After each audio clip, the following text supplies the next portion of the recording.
అక్షయ తృతీయలోపు ఈ కథ వింటే చాలు, మీ కోరిన కోరికలన్నీ నెరవేరుతాయి.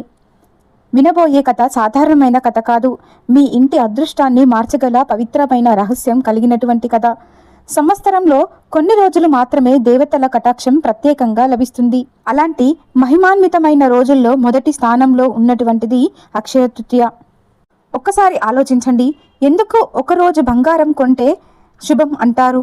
ఎందుకు ఈరోజు చేసిన చిన్న దానం కూడా జీవితాంతం ఫలిస్తుందని పెద్దలు చెబుతారు? ఎందుకు లక్ష్మీదేవి కటాక్షం ఈరోజు అత్యంత వేగంగా లభిస్తుంది? ఈ ప్రశ్నలన్నింటికీ సమాధానం ఈ కథలో దాగి ఉంది. ఈ వీడియోలో చివరి 2 నిమిషాల్లో చెప్పే రహస్యం కూడా తప్పకుండా ఆశ్చర్యానికి కలిగిస్తుంది. కాబట్టి ఎక్కడ కూడా స్కిప్ చేయకుండా చివరి వరకు చూడండి.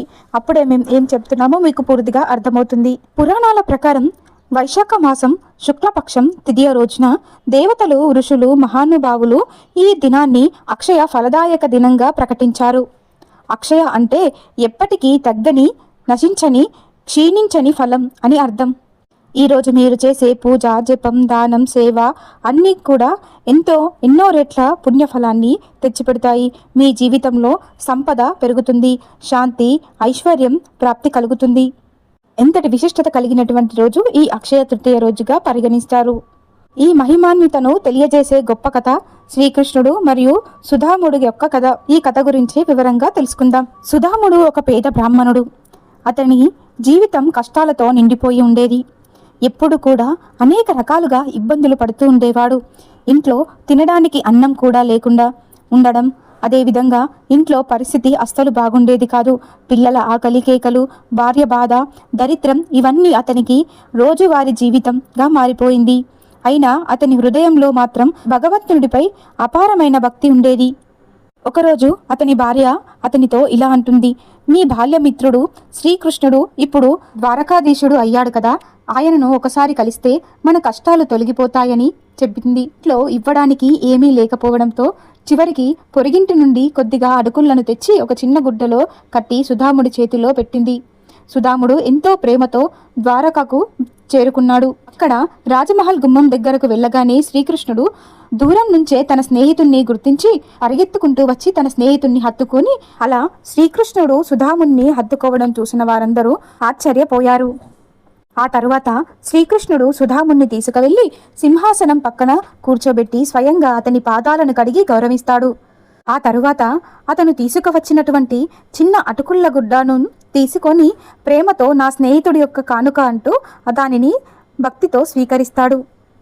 అప్పుడు అదంతా చూసినటువంటి సుధాముడు తన దరిద్రం గురించి ఒక్క మాట కూడా అడగలేకపోయాడు. కానీ భగవంతుడు భక్తుని మనసు అడగకుండానే తెలుసుకుంటాడు కదా.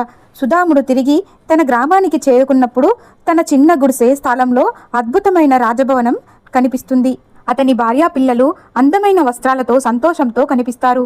వారి ఇంటి దరిద్రం పూర్తిగా తొలగిపోయి అపారమైన ఐశ్వర్యంతో నిండిపోతారు.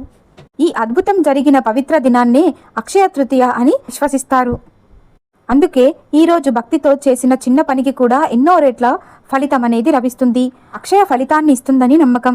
మరో విషయం ఏమిటంటే ఈ రోజునే కుబేరుడు లక్ష్మీదేవి కటాక్షంతోనే ధనాధిపతి అయ్యాడని కూడా మన పురాణాలు చెబుతున్నాయి.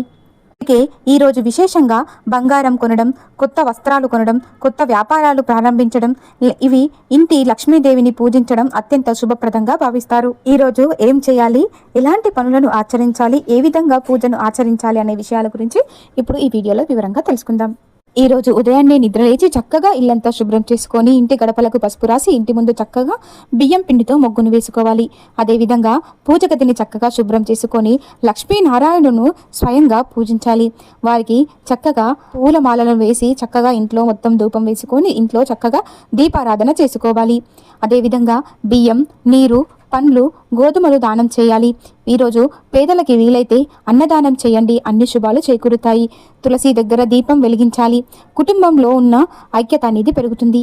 కుటుంబంతో పాటు మీ మిత్రులకు కానీ మీ సంబంధితులు కానీ ఒక పరిచయం అనేది బంధం అనేది చాలా గట్టిగా ఏర్పడుతుంది. ఒకరిలో మీ యొక్క ప్రాధాన్యత అనేది కనిపిస్తుంది. ఈ పవిత్రమైన కథను మీ కుటుంబంలో ఉన్నవారందరూ కలిసి వినడం వల్ల మంచి కుటుంబ ఐక్యత అనేది ఏర్పడుతుంది. చేసిన వారికి లక్ష్మీ కటాక్షం, ధన సంపద, కుటుంబ శాంతి, ఆరోగ్యం, వ్యాపార వృద్ధి లభిస్తున్నాయని విశ్వాసం ఉంది. ఈరోజు విశేషంగా ఆ లక్ష్మీనారాయణలను పూజిస్తూ వారి ముందు చక్కగా 2 నెయ్యి దీపాలను వెలిగించి ఆ స్వామివారిని భక్తి శ్రద్ధలతో చిత్తశుద్ధితో ఆ స్వామివారిని కోరికలు కోరుకోండి. ఏ కోరికైనా ఇట్టే నెరవేరుతుంది. ఆ తర్వాత ఆ స్వామివారికి నైవేద్యంగా పండ్లను కానీ పెరుగన్నం కానీ నైవేద్యంగా సమర్పించండి. చాలు, మీ కోరిక తప్పక నెరవేరుతుంది. ఇప్పుడు మీకోసం ఒక చిన్న రహస్యం చెప్పబోతున్నాను. ఈ వీడియోను భక్తితో చూసి ఓం శ్రీ మహాలక్ష్మే నమః, ఓం శ్రీ మహాలక్ష్మే నమః అనే మంత్రాన్ని 11 సార్లు జపిస్తే అక్షయ తృతీయ పుణ్యం మరింతగా లభిస్తుంది అని మన పెద్దలు చెబుతున్నారు. కాబట్టి ఖచ్చితంగా ఆచరించండి, మంచి ఫలితాలు చేకూరుతాయి. ఈ కథ మీకు నచ్చితే వెంటనే లైక్ చేయండి, మీ కుటుంబ సభ్యులకు షేర్ చేయండి, మీ స్నేహితులకు షేర్ చేయండి. అలాగే మరిన్ని వీడియోస్ కోసం మన ఛానల్ను లైక్ చేయండి, షేర్ చేయండి, సబ్స్క్రైబ్ చేసుకోవడం మర్చిపోకండి. అక్షయ తృతీయ అంటేనే ఎంతో పవిత్ర దినంగా భావిస్తారు. కాబట్టి ఈ రోజున ఖచ్చితంగా ఆ స్వామివారిని, ఆ లక్ష్మీదేవిని భక్తి శ్రద్ధలతో పూజించండి. అన్ని శుభాలు చేకూరుతాయి.